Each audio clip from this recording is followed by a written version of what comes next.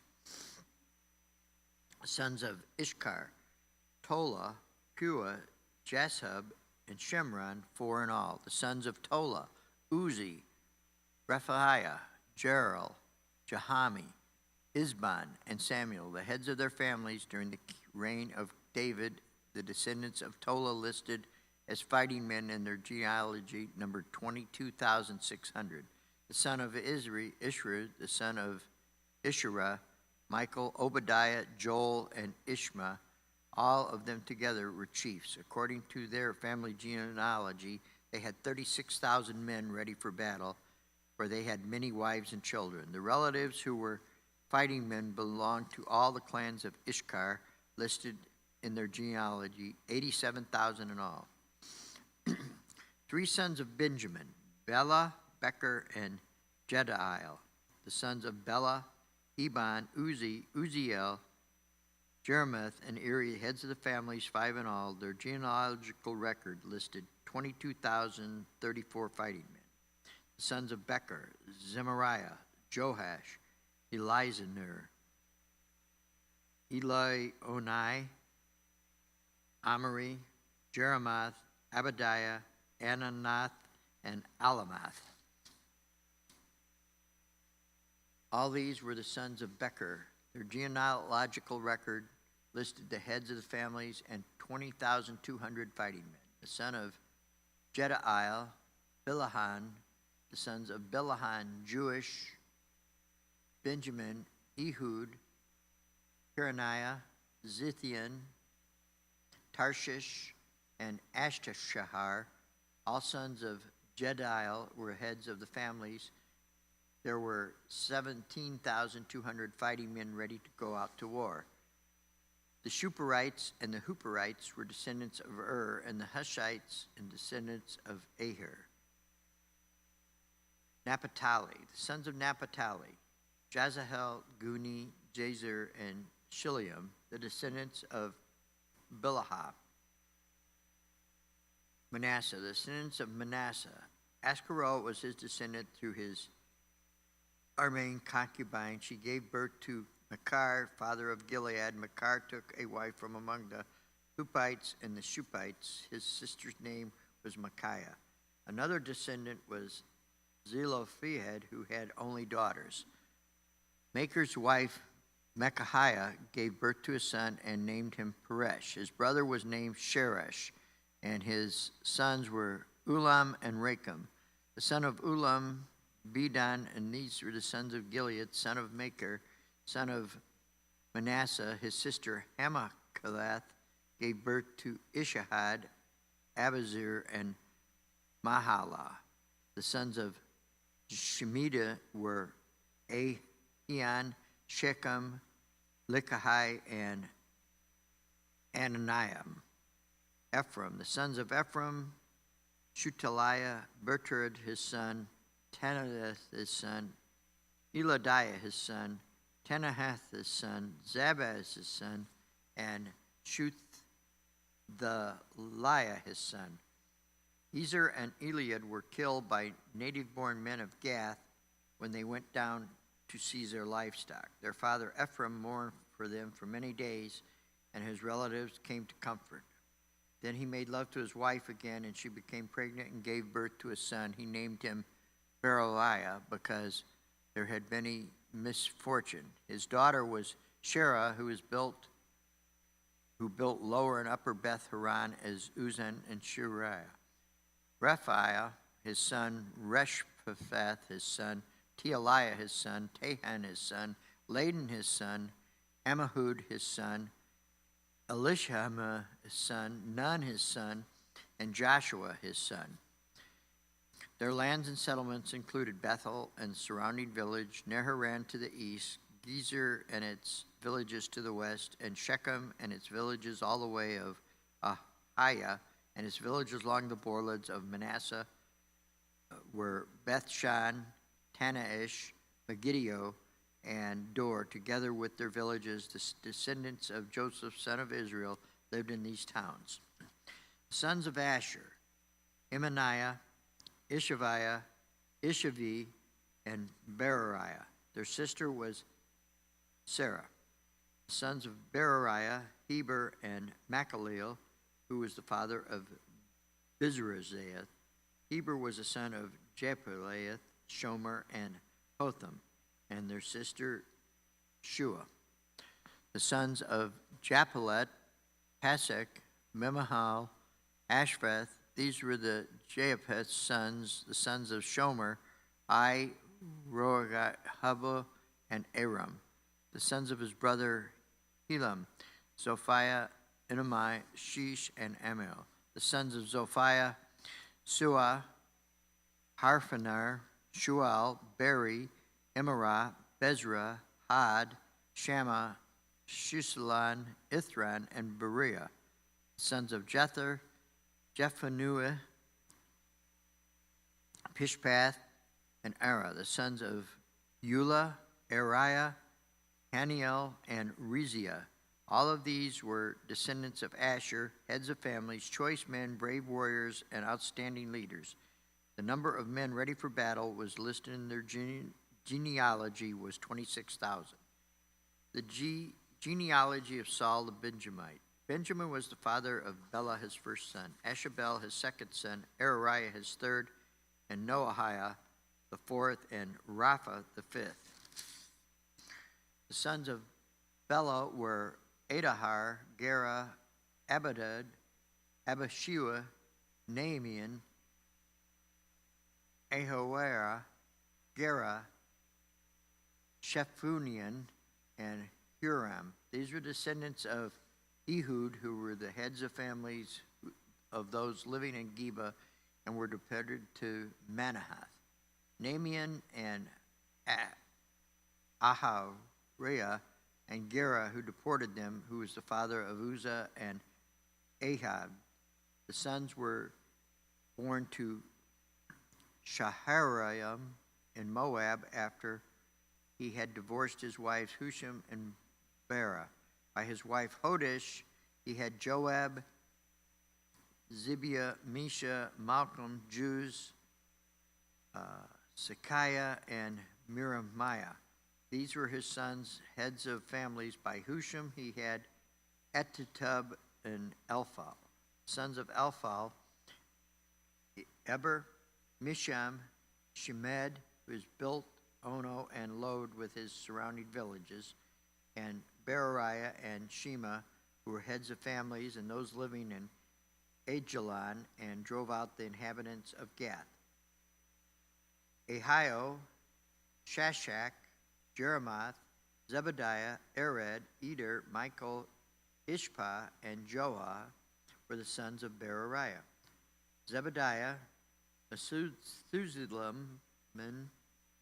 Ezeki, Heber, Ishmael, Izaliah, and Joab were the sons of Ephal. Jakim, Zechari, Zebedui, Elonai, Zelathai, Eliel, Anadiah, Berariah, and Shemarath were the sons of Shimi. Ishpan, Eber, Eliel, Abdon, Zechariah, Hananiah, Elam, Athrahijah, Aphilia, Peniel were the sons of Shashak. Shamariah, Alahiah, Jerariah, Elijah, and Zechari were the sons of Jeroham. All of these were heads of families, chiefs listed in their genealogy, and lived in Jerusalem. Jeiel, father of Gibeon, and lived in Gibeon. His wife's name was Maakiah, the firstborn son of Abdon, followed by Zur, Kish, Baal, Ner, Nadab, Gedor, Ahio, Zechar, and Mikloth, who was the father of Shemaiah. They too lived near their relatives in Jerusalem. Ner was the father of Kish, Kish was the father of Saul, and Saul the father of Jehoiathan, Malchishua, Abinadab, and Eshbahal. Son of Jonathan was Mirabal, who was the father of Micah.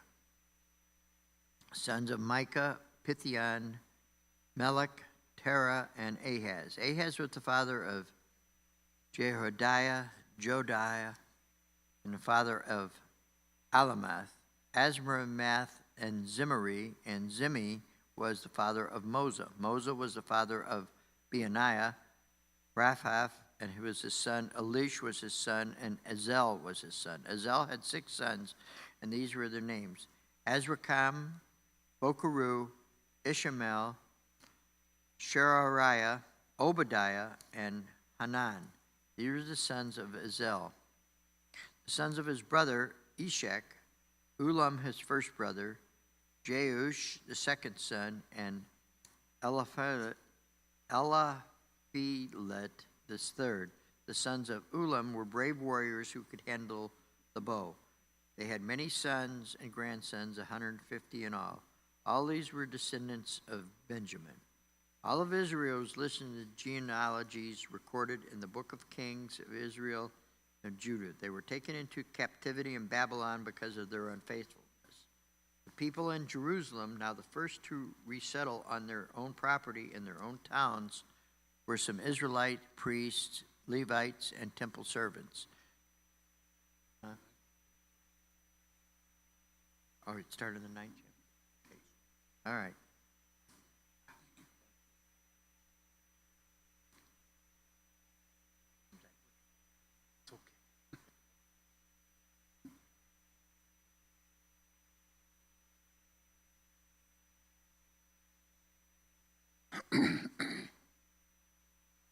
Chapter 9.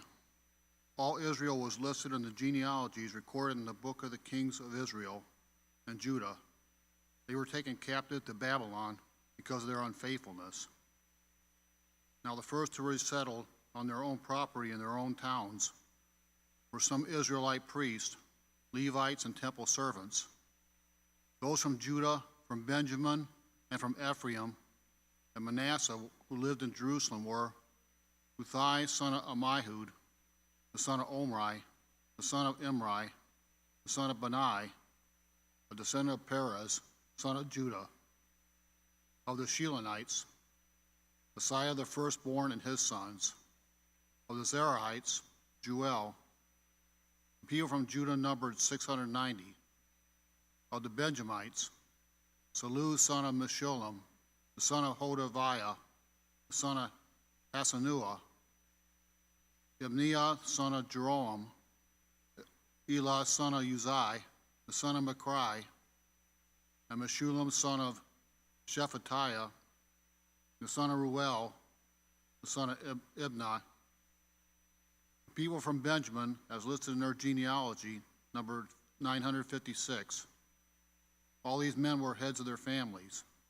Of the priest, Jediah, Jehorab, Jachin, Azariah, son of Hilkiah, the son of Meshullam, the son of Zadok, the son of Moriah, son of Ahitub, the official in charge of the house of God. Adiah, son of Jeroram, the son of Pashur, the son of Milkiah, and Maasai, son of Adai, the son of Jezreel, the son of Meshullam, the son of Meshelemeth, son of Immer. The priests, who were heads of families, numbered 1,760. They were able men responsible for ministering in the house of God. Of the Levites, Shemaiah, son of Ashub, the son of Izracham, the son of Hashabiah, Merarite, Bab Baker, Haresh, Gilal, and Mattaniah, son of Micah, the son of Zechariah, the son of Asaph, Obadiah, son of Shemaiah, the son of Galal, the son of Jeduthun, and Berechiah, son of Asa, the son of Elkanah, who lived in the villages of the Netophathites. The gatekeepers, Shallum, Akub, Talmon, Ahiman, and their fellow Levites, Shallum their chief, being stationed at the king's gate on the east, up to the present time. These were the gatekeepers belonging to the camp of the Levites. Shallum, son of Kor, the son of Elisaph, the son of Korah, and his fellow gatekeepers from his family, the Korahites, were responsible for guarding the thresholds of the tent, just as their ancestors had been responsible for guarding the entrance to the dwelling of the Lord. In earlier times, Phinehas, son of Eleazar, was the official in charge of the gatekeepers, and the Lord was with him. Zechariah, son of Meshamiah, was the gatekeeper at the entrance to the tent of meeting. Altogether, those chosen to be gatekeepers at the thresholds numbered 212. They were registered by genealogy in their villages. The gatekeepers had been assigned to their positions of trust by David and Samuel the seer. They and their descendants were in charge of guarding the gates of the house of the Lord, the house called the tent of meeting. The gatekeepers were on the four sides, east, west, north, and south. Their fellow Levites in their villages had to come from time to time to share their duties for 7-day periods. But the four principal gatekeepers, who were Levites, were entrusted with the responsibility for the rooms and treasuries in the house of God. They would spend the night stationed around the house of God because they had no guard. They had to guard it. They had charge of the key for opening it each morning. Some of them were in charge of the articles used in the temple service. They counted them when they were brought in and when they were taken out.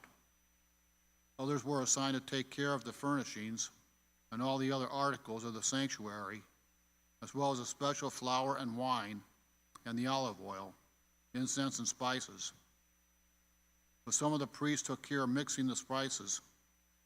A Levite named Mattathiah, the firstborn son of Shallum, the Korahite, was entrusted with the responsibility for baking the offering bread.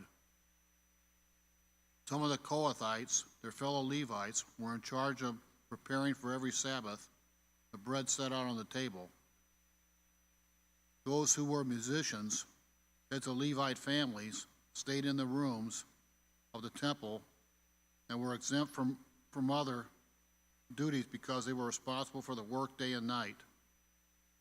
All these were heads of Levite families, chiefs as listed in their genealogy, and they lived in Jerusalem. Jael, the father of Gibeon, lived in Gibeon. His wife's name was Maacah, and his firstborn son was Abdon, followed by Zur, Kish, Baal, Ner, Nadab, Gedor, Ahio, Zechariah, and Milcloth. Milcloth was the father of Shemeam. They too lived near their relatives in Jerusalem. Ner was the father of Kish, Kish the father of Saul, and Saul the father of Jonathan, Melchishua, Abinadab, and Eshbaal. The son of Jonathan, Merabaal, who was the father of Micah. The sons of Micah, Pithom, Melech, Terah, and Ahaz. Ahaz was the father of Jada. Jada was the father of Elameth. Asmaveth was, and Zimri, and Zimri was the father of Moza. Moza was the father of Benia. Rephiah was his son. Elisha his son, and Ezel his son.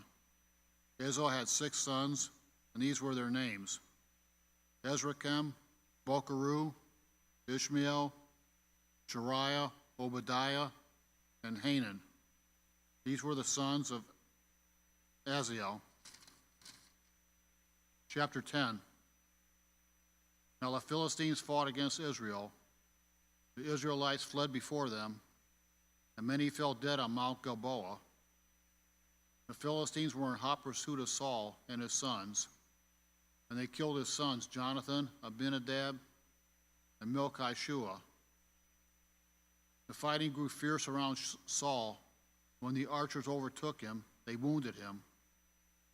Saul said to his armor-bearer, "Draw your sword and run me through, or these uncircumcised fellows will come and abuse me."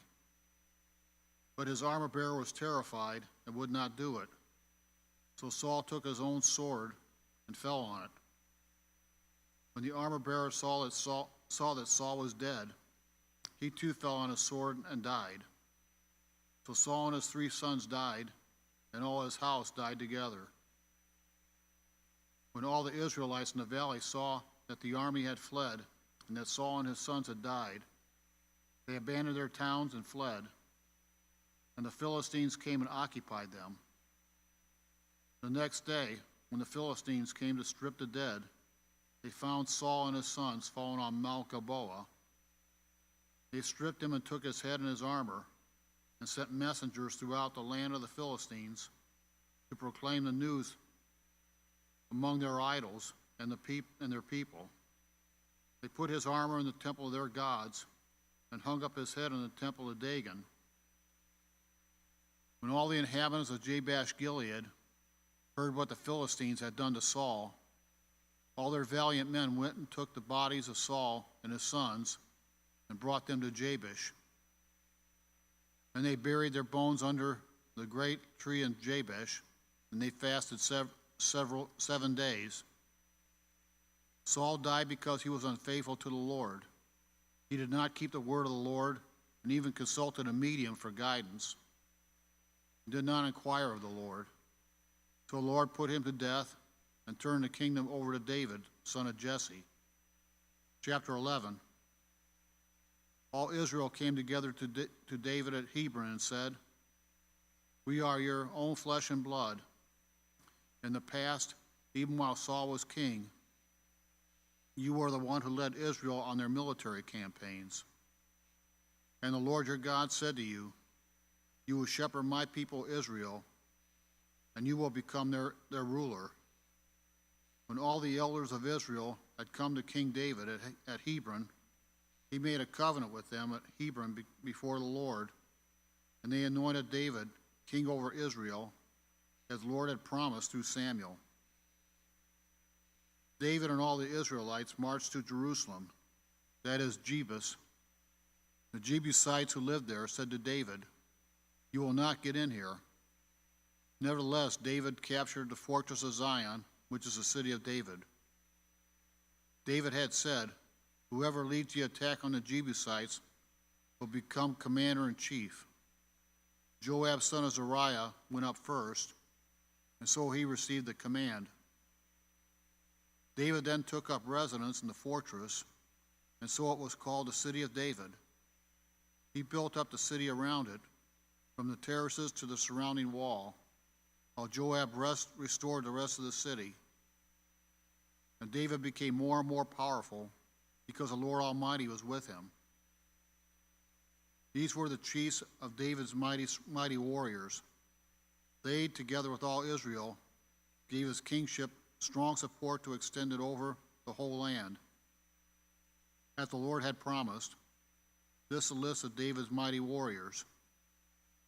Jashobeam, a Hakmonite, was chief of the officers. He raised a spear against 300 men, whom he killed in one encounter. Next to him was Eleazar, son of Dodai, the Ahotite, one of the 3 mighty warriors. He was with David at Pas Dammon when the Philistines gathered there for battle. At a place where there was a field full of barley, the troops fled from the Philistines. But they took their stand in the middle of the field. They defended it and struck the Philistines down, and the Lord brought about a great victory. 3 of the 30 chiefs came down to David to the rock at the cave of Adullam, while a band of Philistines was encamped in the valley of Rephaim. At that time, David was in the stronghold, and the Philistine garrison was at Bethlehem. David longed for water and said, "Oh, that someone would get me a drink of water from the well near the gate of Bethlehem." So the 3 broke through the Philistine lines, drew water from the well near the gate of Bethlehem, and carried it back to David. But he refused to drink it. Instead, he poured it out to the Lord. "God forbid that I should do this," he said. "Should I drink the blood of these men who went at the risk of their lives?" Because they risked their lives to bring it back, David would not drink it. Such were the exploits of the 3 mighty warriors. Abishai, the brother of Joab, was chief of the 3. He raised his spear against 300 men whom he killed, and so he became as famous as the 3. He was doubly honored above the 3 and became their commander, even though he was not included among them. Benaiah, son of Jehoiada, a valiant fighter from Kabzeel, performed great exploits. He struck down Moab's 2 mightiest warriors. He also went down into a pit on a snowy day and killed a lion. And he struck down an Egyptian who was 5 cubits tall. Although the Egyptians had a spear like a weaver's rod in his hand, Benaiah went against him with a club. He snatched the spear from the Egyptian's hand and killed him with his own spear. Such were the exploits of Benaiah, son of Jehoiada. He too was as famous as the 3 mighty warriors. He was held in greater honor than any of the 30, but he was not included among the 3. And David put him in charge of his bodyguard. The mighty warriors were Ashiel, the brother of Joab, Elhanan, son of Dodo, from Bethlehem, Shammah the Horite, Pelez the Pelonite, Ira, son of Ikish, from Tekoa, Abizer from Anathoth, Shibkai the Hushimite, Otai the Ahoite, Mahari the Netophahite, Heled, son of Baanah the Netophahite, Ethel, son of Rebel, from Gibeah in Benjamin, Benaiah the Perathite, Hariah from the ravines of Gaish, Abiel the Arbathite, Asmavet the Barhumite, Eliab the Shalobonite, the son of Hashem the Gizonite, Jonathan, son of Shagri, the Hararite, Ahiam, son of Sakar, the Hararite, Eliphel, son of Ur, Hefer the Macharathite, Ahiah the Palonite, Ezra the Carmelite, Nari, son of Isbaal, Joel, the brother of Nathan, Mibhar, son of Hagri, Zelek the Ammonite, Naharai the Barathite, the armor-bearer of Joab, son of Zariah, Ira the Ithrite, Gareb the Ithrite, Uriah the Hittite, Zabad, son of Halal, Adinah, son of Shiza, was the Reubenite, was the chief of the Reubenites, and the 30 with him.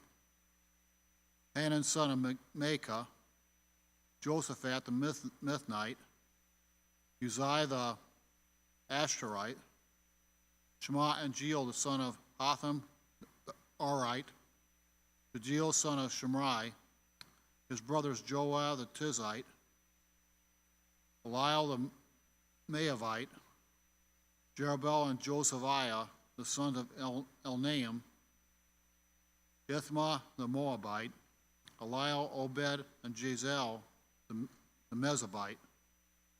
Chapter 12.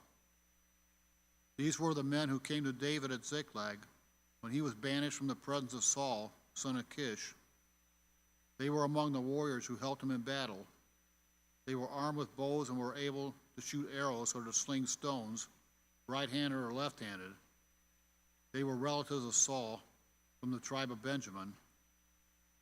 Ahiezer, their chief, and Joash, the sons of Shemaiah, the Gibeathite, Gazelle the Pilet, the sons of Asmaveth, Berekah, Jehu the Anathite, and Ishmael the Gibeonite, a mighty warrior among the 30, who was a leader of the 30.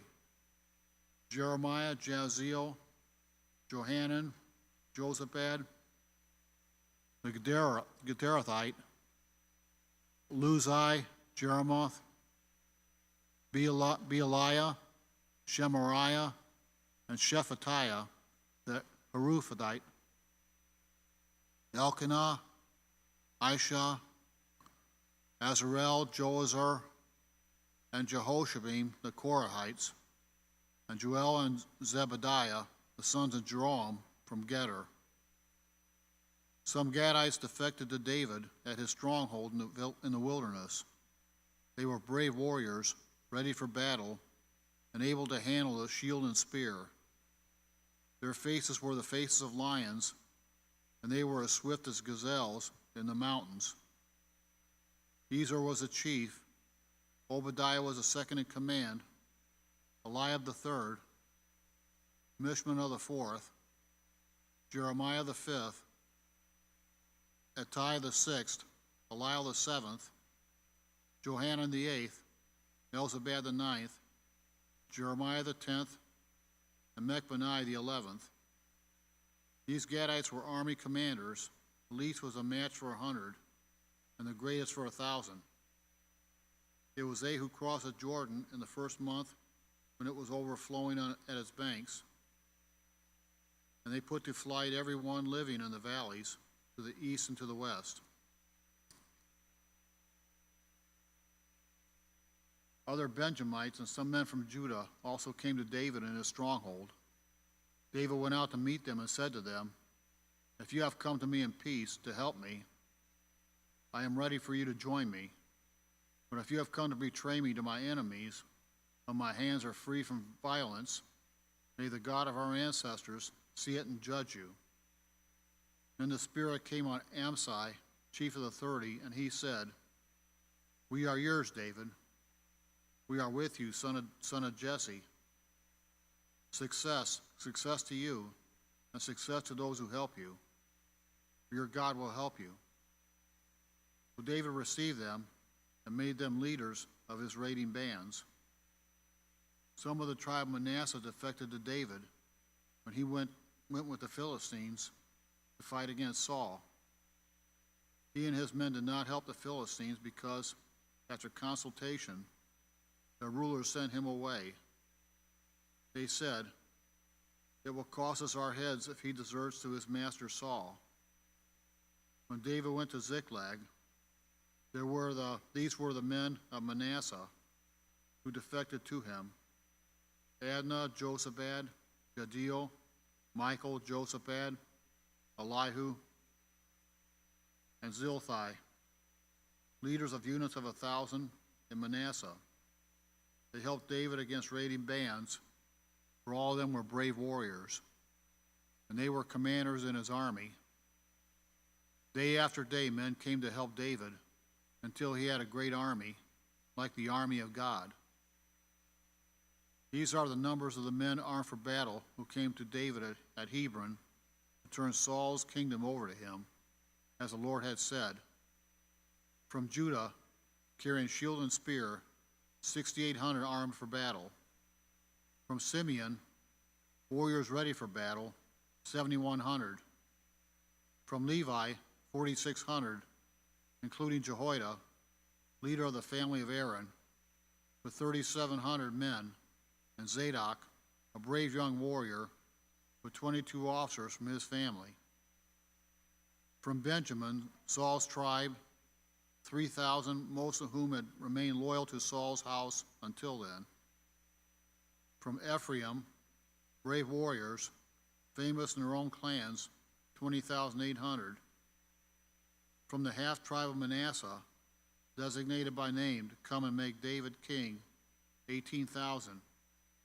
From Issachar, men who understood the times and knew what Israel should do, 200 chiefs with all their relatives under their command.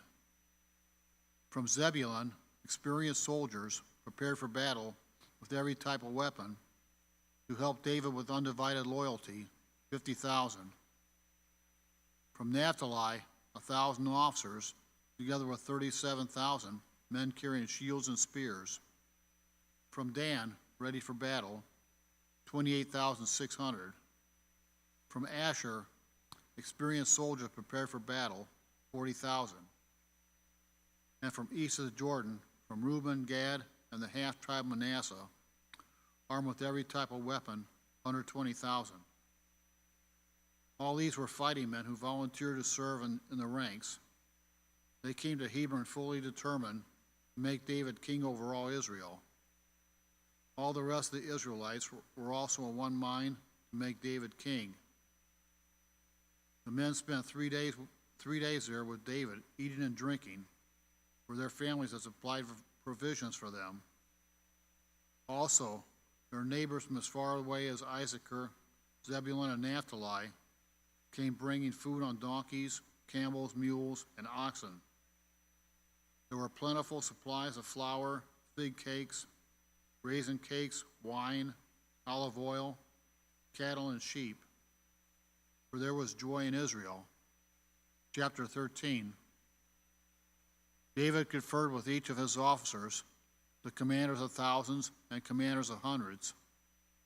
He then said to the whole assembly of Israel, "If it seems good to you, and if it is the will of the Lord our God, let us send word far and wide to the rest of our people throughout the territories of Israel, and also to the priests and Levites who are with them in their towns and pasture lands, to come and join us. Let us bring the ark of our God back to us, for we did not inquire of it during the reign of Saul." The whole assembly agreed to do this because it seemed right to all the people. So David assembled all Israel from the Shire River in Egypt to Lebo Hamath to bring the ark of God from Kiriath Jearim. David and all Israel went to Baalah of Judah, Kiriath Jearim, to bring up from there the ark of God, the Lord, who is enthroned between the cherubim, the ark that is called by the name. They moved the ark of God from Abinadab's house on a new cart, while Uzzah and Ahio guiding it. David and all the Israelites were celebrating with all their might before God, with songs and with harps, lyres, timbrels, cymbals, and trumpets. When they came to the threshing floor of Kidon, Uzzah reached out his hand to steady the ark, because the oxen stumbled. The Lord's anger burned against Uzzah, and he struck him down because he had put his hand on the ark. So he died there before God. Then David was angry because the Lord's wrath had broken out against Uzzah, and to this day that place is called Perez Uzzah. David was afraid of God that day and asked, "How can I ever bring the ark of God to me?" He did not take the ark to be with him in the city of David. Instead, he took it to the house of Obed-Edom, the Gittite. The ark of God remained with the family of Obed-Edom in his house for 3 months, and the Lord blessed his household and everything he had. Chapter 14. Now Hiram, king of Tyre, sent messengers to David, along with cedar logs, stone masons, and carpenters, to build a palace for him. And David knew that the Lord had established him as king over Israel, and that his kingdom had been highly exalted for the sake of his people Israel. In Jerusalem, David took more wives and became the father of more sons and daughters. These are the names of the children born to him there: Shammua, Shobab, Nathan, Solomon, Ibhar, Elishua, Elpalet, Noga, Nepheg, Jephiah, Elishama, Belida, and Eliphalet.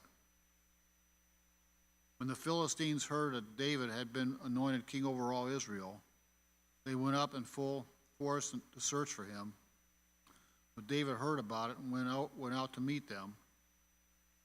Now the Philistines had come and raided the valley of Rephaim. So David inquired of God, "Shall I go and attack the Philistines? Will you deliver them into my hands?" The Lord answered him, "Go, I will deliver them into your hands." So David and his men went up to Baal Perazim, and there he defeated them. He said, "As waters break out, God has broken out against my enemies by my hand." So that place was called Baal Perazim. The Philistines had abandoned their gods there, and David gave orders to burn them in the fire. Once more the Philistines raided the valley, so David inquired of the Lord again, and God answered him, "Do not go directly after them, but circle around them and attack them in front of the poplar trees. As soon as you hear the sound of marching in the tops of the poplar trees, move out to battle, because that will mean God has gone out in front of you to strike the Philistine army." So David did as God commanded him, and they struck down the Philistine army all the way from Gibeon to Gezer. So David's fame spread throughout every land, and the Lord made all the nations fear him. Chapter 15. After David had constructed buildings for himself in the city of David, he prepared a place for the ark of God and pitched a tent for it. Then David said, "No one but the Levites may carry the ark of God, because the Lord chose them to carry the ark of the Lord and to minister before him forever."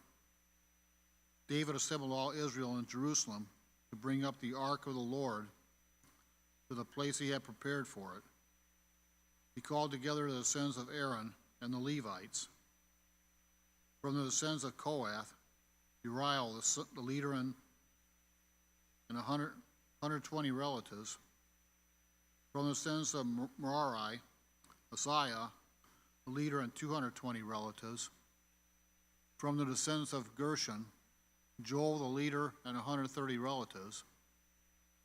From the descendants of Elizaphan, Shemaiah, the leader, and 200 relatives. From the descendants of Hebron, Eliel, the leader, and 80 relatives.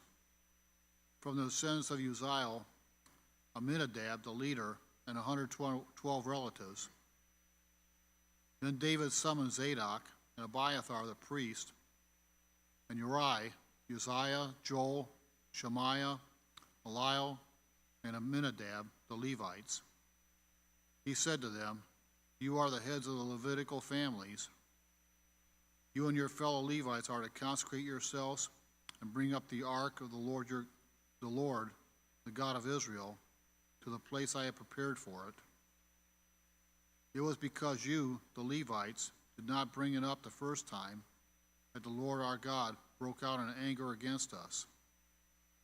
We did not inquire of him about how to do it in the prescribed way. So the priests and Levites consecrated themselves in order to bring up the ark of the Lord, the God of Israel. And the Levites carried the ark of God with the poles on their shoulders, as Moses had commanded in accordance with the word of the Lord. David told the leaders of the Levites to appoint their fellow Levites as musicians to make a joyful sound with musical instruments, harps and lyres, harps and cymbals. So the Levites appointed Heman, son of Joel, from his relatives, Asaph, son of Berechiah, and from their relatives the Merarites, Ethan, son of Cushiah, and with them their relatives next in rank, Zechariah, Jaziel, Shemaramoth, Jehiel, Unai, Eliab, Benaiah, Maaseiah, Mattathiah, Eliphu, Milkiah, Obed-Edom, and Jael, the gatekeepers. The musicians Heman, Asaph, and Ethan were to sound their bronze cymbals. Zechariah, Jaziel, Shemariah, Jehiel, Unai, Eliab, Maaseiah, and Benaiah were to play the lyres according to Alamoth. And Mattathiah, Eliphu, Melchanah, Obed-Edom, Jael, and Azaziah were to play the harps, directing according to Sheminith. Kenaiah, the head Levite, was in charge of the singing. That was his responsibility because he was skillful at it.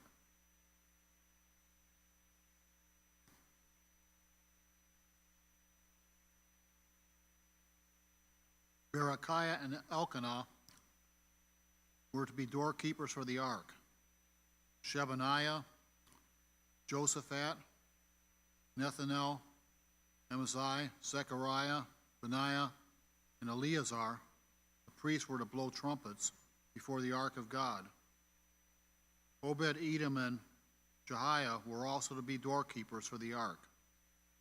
So David and the elders of Israel and the commanders of units of 1,000 went to bring up the ark of the covenant of the Lord from the house of Obed-Edom with rejoicing, because God had helped the Levites who were carrying the ark of the covenant of the Lord.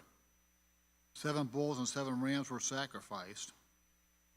Now David was clothed in a robe of fine linen, as were all the Levites who were carrying the ark, and as were the musicians, and Kenaniah, who was in charge of the singing of the choirs. David also wore a linen ephod. So all Israel brought up the ark of the covenant of the Lord with shouts, with the sounding of ram's horns and trumpets, and of cymbals, and the playing of lyres and harps. As the ark of the covenant of the Lord was entering the city of David, Michal, daughter of Saul, watched from a window. And when she saw King David dancing and celebrating, she despised him in her heart. Chapter 16. They brought the ark of God and set it inside the tent that David had pitched for it, and they presented burnt offerings and fellowship offerings before God. After David had finished sacrificing the burnt offerings and fellowship offerings, he blessed the people in the name of the Lord. Then he gave a loaf of bread, a cake of dates, and a cake of raisins to each Israelite man and woman. He appointed some of the Levites to minister before the ark of the Lord, to extol, thank, and praise the Lord, the God of Israel. Asaph was the chief, and next to him in rank was Zechariah, then Jaazil, Shemaramoth, Jehiel, Mattathiah, Eliab, Benaiah, Obed-Edom, and Jael. They were to play the lyres and harps. Asaph was to sound the cymbals, and Benaiah and Jeziel, the priests, were to blow the trumpets regularly before the ark of the covenant of God. That day David first appointed Asaph and his associates to give praise to the Lord in this manner. Give praise to the Lord, proclaim his name, make known among the nations what he has done. Sing to him, sing praise to him, tell of his wonderful acts. Glory in his holy name, that the hearts of those who seek the Lord rejoice. Look to the Lord and his strength, seek his face always. Remember the wonders he has done, his miracles, and the judgments he pronounced. You, his servants, the descendants of Israel, his chosen ones, the children of Jacob. He is the Lord our God. His judgments are in all the earth. He remembers his covenant forever, the promise he made for 1,000 generations. the covenant he made with Abraham, the oath he swore to Isaac.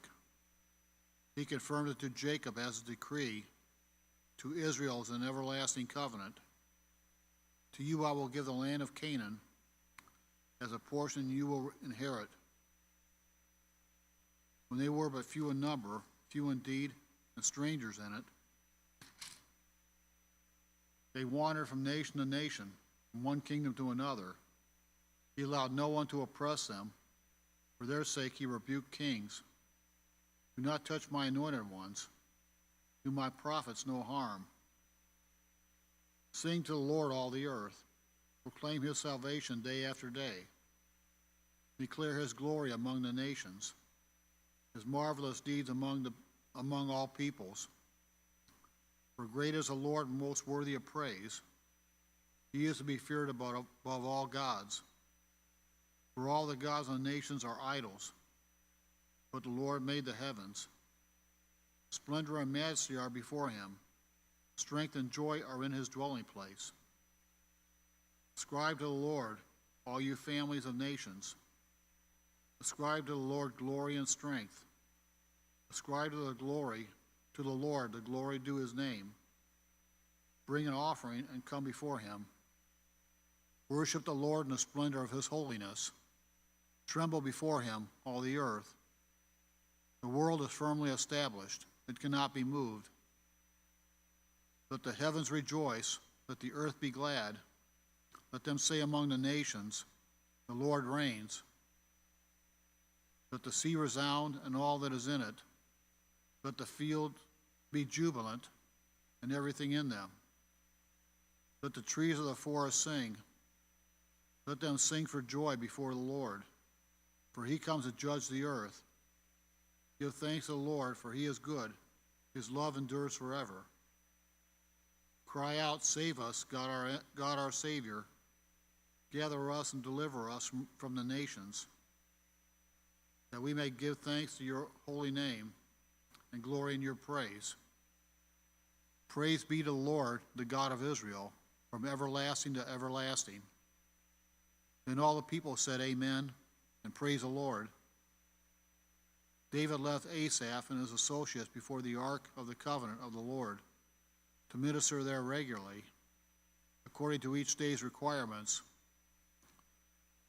He also left Obed-Edom and his 68 associates to minister with them.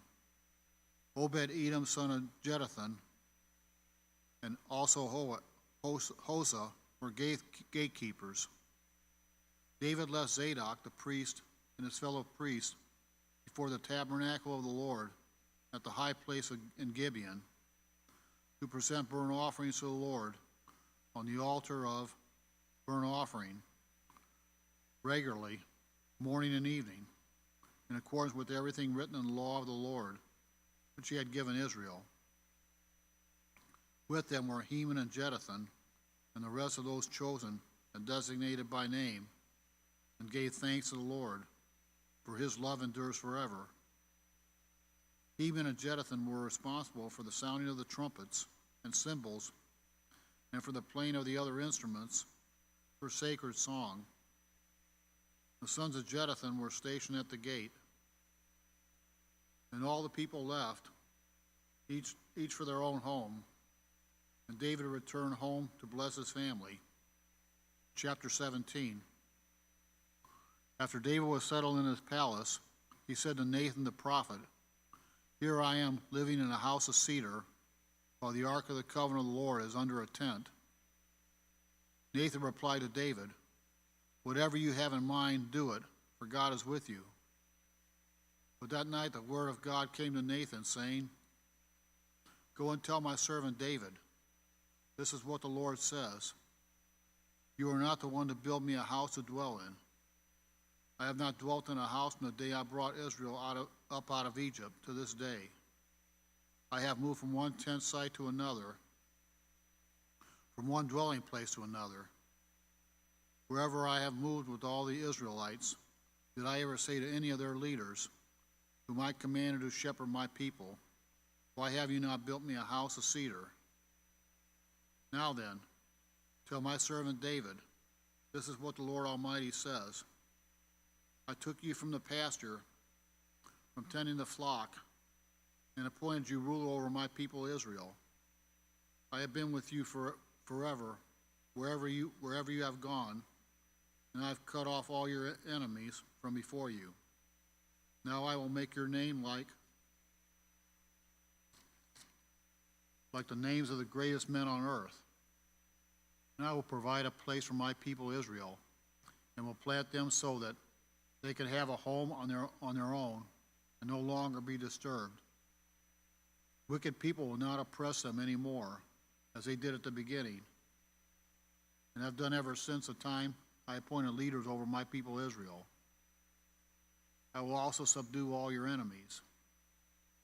I declare to you that the Lord will build a house for you. When your days are over and you go to be with your ancestors, I will raise up your offspring to succeed you, one of your own sons, and I will establish his kingdom. He is the one who will build a house for me, and I will establish his throne forever. I will be his father, and he will be my son. I will never take my love away from him, as I took it away from your predecessor. I will set him over my house and my kingdom forever. His throne will be established forever. Nathan reported to David all the words of this entire revelation.